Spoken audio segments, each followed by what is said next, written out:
নমস্কার বন্ধুরা, স্বাগত জানাই তিতিক্ষাস কিচেন ব্লগ চ্যানেলে। আজকের এপিসোডে আমরা নিয়ে এসেছি কড়াইশুঁটির পকোড়া। পকোড়া বা তেলে ভাজা বা চপ তো আপনি অনেকেই খেয়েছেন, তবে আজকের রেসিপিতে একদম নতুনত্বভাবে আমরা বানাতে চলেছি এই কড়াইশুঁটির পকোড়াগুলো। সন্ধেবেলা অফিস থেকে ফেরার পরে এরকমভাবে একটা তেলে ভাজা মুড়ির সঙ্গে খেতে পেলে দারুণ মজা লাগবে। আসুন দেখি কি করে বানায় এই খুব মুখরোচক টেস্টি পাকোড়াগুলো। এটা বানানোর জন্য আমরা নিলাম 250 গ্রামের মতন কড়াইশুঁটি, 1 মুঠ ধনেপাতা, একটা ছোট্ট রসুন, 4টার মতন কাঁচা লঙ্কা, 1 ইঞ্চি আদা, 120 গ্রামের মতন ময়দা, 60 গ্রামের মতন চালের গুঁড়ো, 50 গ্রাম দই, হাফ চামচ চাট মশলা, 1 চামচের মতন ভাজা মশলা, হাফ চামচ মৌরি আর হাফ চামচ জোয়ান। এগুলো দিয়ে আজকের রেসিপিটা বানাতে চলেছি।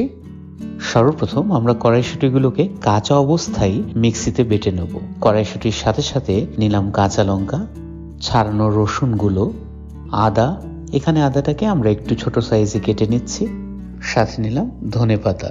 এবার এটাকে মিক্সিতে খুব ভালো মতন বেটে নিতে হবে। এই যে আমাদের বাটা কিন্তু একদম কমপ্লিট।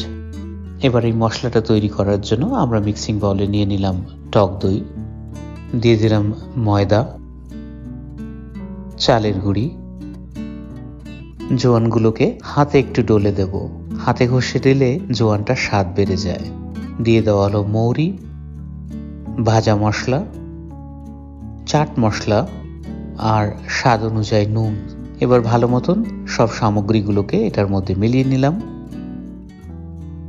একবার মেলানো হয়ে গেলে এই বাটা কড়াইশুঁটিগুলোকে এটার মধ্যে দিয়ে দেওয়া হলো। কড়াইশুঁটিটা দেওয়ার পরে হাতে চটকে খুব ভালো করে মেখে নিতে হবে এটাকে। মাখাটা ঠিক হয়েছে কিনা বোঝার জন্য হাতে উঠিয়ে দলা পাকিয়ে দেখে নেবেন। তখন প্রয়োজন মতন সামান্য একটু সোডা দিতে পারেন। সোডা দেওয়াতে পাকোড়াগুলো কিন্তু খুব ফ্লাপি হবে। সোডাটাকে ভালো মতন মিলিয়ে ঢাকনা লাগিয়ে ছেড়ে দেবেন 10 থেকে 15 মিনিটের জন্য। এবার এটাকে ডিপ ফ্রাই করার জন্য আমরা ব্যবহার করছি সাদা তেল। তেলটা খুব ভালো করে গরম হয়ে গেলে এক এক করে এই পাকোড়াগুলো দিয়ে ভাজা শুরু করবেন। পাকোড়ার সাইজটা পুরোপুরি কিন্তু আপনার হাতে ছেড়ে দেওয়া হলো। ইচ্ছে মতন ছোট, বড় বা মাঝারি সাইজের পাকোড়া ভেজে নেবেন গোল্ডেন ব্রাউন হওয়া পর্যন্ত। তবে ভাজার সময় লক্ষ্য রাখবেন গ্যাসের আঁচটা যেন একদম কম ফ্লেমে থাকে। হাই ফ্লেমে করলে পাকোড়াটা পুড়ে যাবে বাইরের থেকে আর ভিতরে কাঁচা রয়ে যাবে। সুতরাং একটু সময় নিয়ে ভালো মতন ভেজে নেবেন এই পাকোড়াগুলো।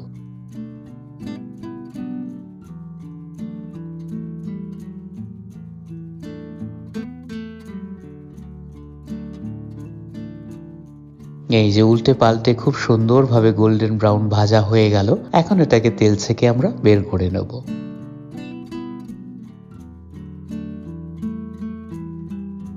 এই যে দেখুন একটা পাকোড়া ভেঙে দেখানো হচ্ছে। বাইরে কিন্তু খুব সুন্দর ক্রাঞ্চি, তবে ভিতরে একদম সফট হয়েছে আজকের এই পাকোড়াগুলো। যে কোনো অকেশনে, ফাংশনে বা পার্টিতে আপনি বাড়িতে বানিয়ে সার্ভ করতে পারেন এই অদ্ভুত পাকোড়াগুলো। সাথে আমরা শেজওয়ান চাটনি সার্ভ করছি। ব্যাস এইটুকুই ছিল আজকের এপিসোডটা। আশা করি আপনার ভালো লাগলো। ভালো লাগলে একটা লাইক করুন, শেয়ার করুন এই ভিডিওটা। চ্যানেলে প্রথমবার হলে সাবস্ক্রাইব করুন আমাদের চ্যানেলটাকে এরকম অনেক ইন্টারেস্টিং ভিডিও দেখার জন্য। এই ভিডিওটা দেখার জন্য অসীম ধন্যবাদ।